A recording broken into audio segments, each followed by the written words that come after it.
Welcome to FOH. This week, something very special. Thanks to T-Mac77 Tom. Much appreciated, mate, because you've sent us some Correnti Cigars. Pictures coming up right now, I'm sure. I encourage all of our clients to send us cigars. A Toronto-based company. So it's family company. So it's been around for something like 100 odd years. Right. I think it is the only Canadian cigar rolling operation. Yep. They make some unique assessments on their cigars. I've never had one. Smithy, you've never had this. First time we've ever seen them. Yep.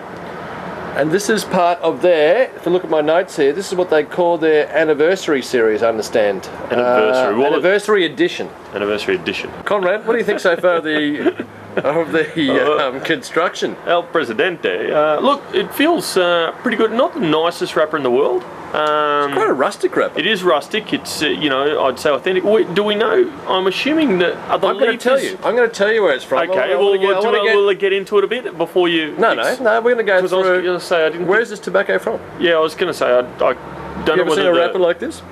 Well, no, because I've got quite an interesting sort of double layer going on here on my wrapper, but.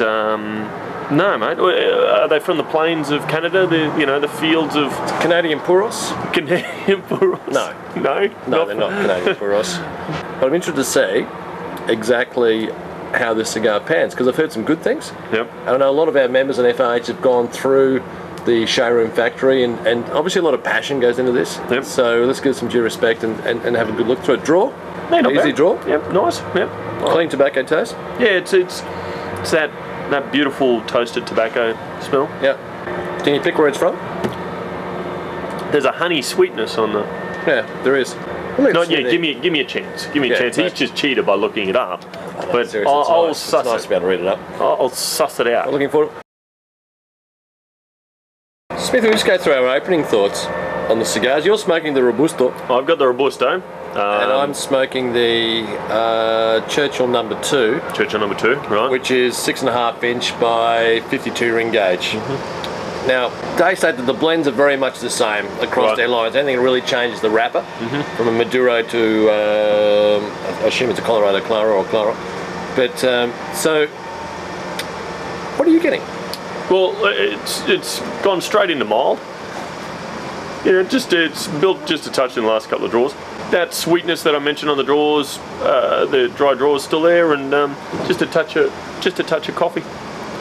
Not much at the moment, but nice. Kind of smoke.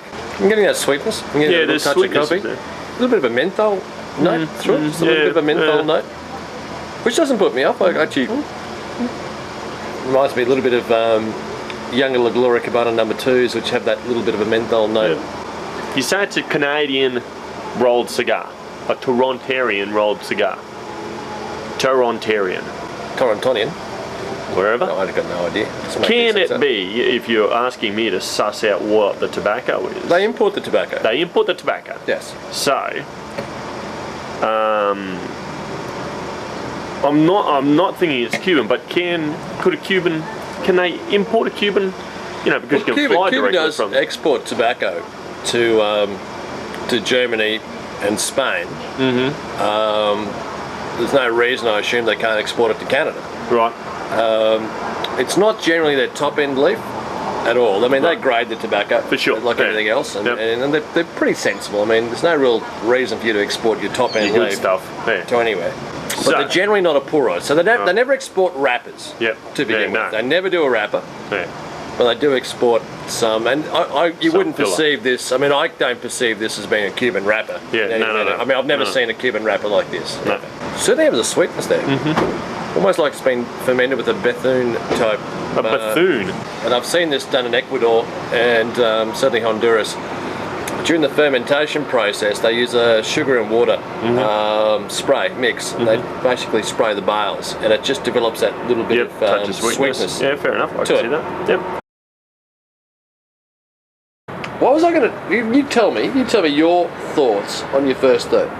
I've had a couple of ups and downs in this first third. I said it started out mild, and then it moved into a touch of medium, and now it's back into the mild characteristic. It has a great smoke, but when you're finished with the smoke, the flavour's gone. There's no it's a short finish. Yeah, very short finish. There's no length of palate there, which is a bit disappointing. Touches of timber, pine timber, with an earthiness to it. They're the flavours that I'm getting. A youngish sort of cigar that there was a greenness to it. I told Smithy that what if I was to say that they're using 25-year-old tobacco in this? Which amazes me. I'm not saying they're not using it. I mean, look, we'll take them at their word, absolutely their word. Yep. Using 25-year-old tobacco in this cigar, and I see your flavour profile. To me, it's medium. It's mild medium. I can see the pine needles, a little bit of that little pine needle. It's got some cedar, white cedar, but also some creamy aspects to it, which I actually quite enjoy the creamy aspects to this cigar. Very short on the finish. It reminds me a little bit like, it hasn't got the depth of body, but a little bit like the La Gloria Cabana or Thanos. What's your thoughts of the 25-year-old? I felt it tasted young. You know, I don't know whether it's a good or a bad thing. Maybe it needs to be a 100-year-old cigar.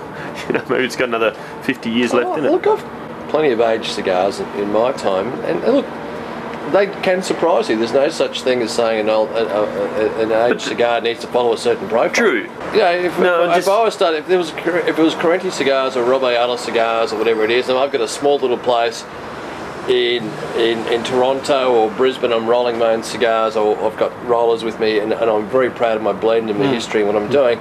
But you know what? I wouldn't worry too much about the band. Yeah. I'd worry more about the wrapper and more about the construction of it. The draw's perfect. Draw's superb. Construction's superb. The construction's excellent. Yeah. The wrapper's obviously what's been available at the time. I mean, I'm not dissing the cigar at all. I think no. These are just, it's just one of those sort of things you go, well, you know, if you're putting this great tobacco in it, you know, I just feel that final presentation is letting you down. Now, Smithy, you've just made letting you down. Huge leap in thought. What's that?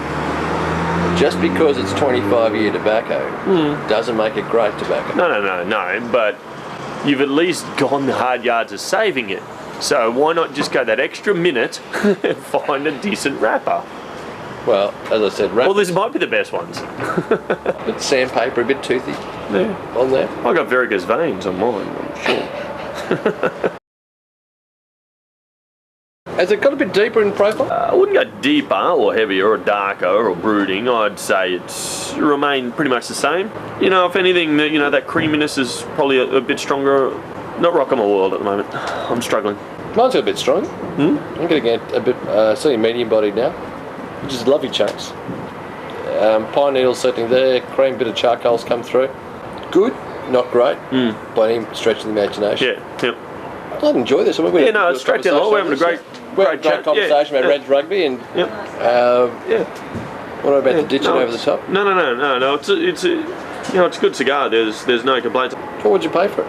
Let's do international price point. No duties, no tax. No duties. $8 to $9 cigar for me. Yeah, certainly $5-6 a cigar.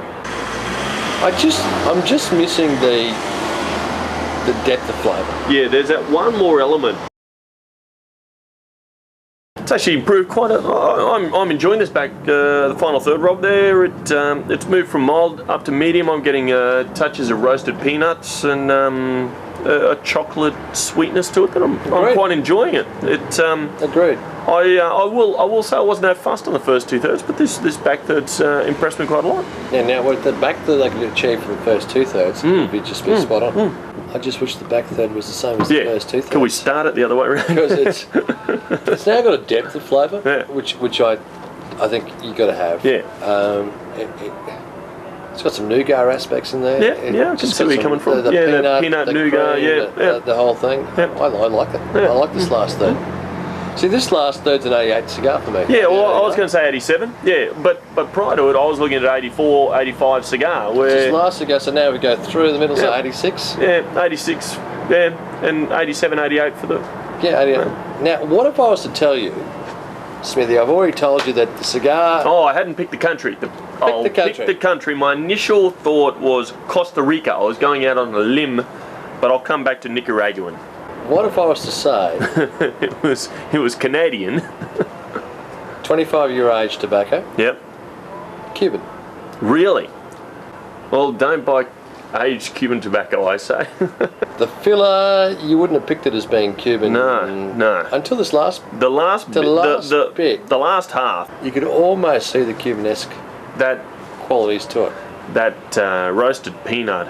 You know, the Cuban has qualities to it. I'm still... I'd sell them as a nub. Cut them down the last third. Roll it, throw away the first half. Perfect. I'd love to spend a day with the lovely people at Correnti Cigars and go through it and do a video review from there. Because this final third's got me intrigued. It's got me intrigued too, this final third, because I was about to diss it. Yeah. We were too fast at the end of the second third. The final third's actually got me intrigued. Tom, thank you so much for sending these through. To us, it's always a pleasure, specifically down here in Australia, to try cigars we've never, ever tried before. It's very hard for us to get non-Cubans. And with this cigar here, if I smoked that 2/3 and I would have called it Honduran wrapper, Dominican wrapper, this last third just got me a little bit intrigued. Yeah, it's definitely the standout of the three, that's for sure. It's Cuban. You're kidding me, aren't you? No. And for all my YouTube fans who say that I shouldn't drink wine with cigars, all I can say is, bugger you, I'll drink what I want. Smithy, while you're picking your nose, let us know... Scratching the end of my nose. What, you see me on the TV the other day at the rugby? How good was that? Yes, it was very good, Smithy. I was out there supporting the team. I didn't see you there, mate. I was there supporting the family, Smithy. Something you probably won't ever see. You lucky bastard. They have a cigar factory, showroom, shop in Ontario, if I remember correctly. No, Toronto. Let's start again. No, these are non-Cubans. Let's start again. Right. Cut. Where the fuck are they from? They're not from Ontario. Where the fuck are they from? The shop's from Ontario. Toronto, aren't they? They're not Toronto. They've got to be somewhere from like Honduras or somewhere like that.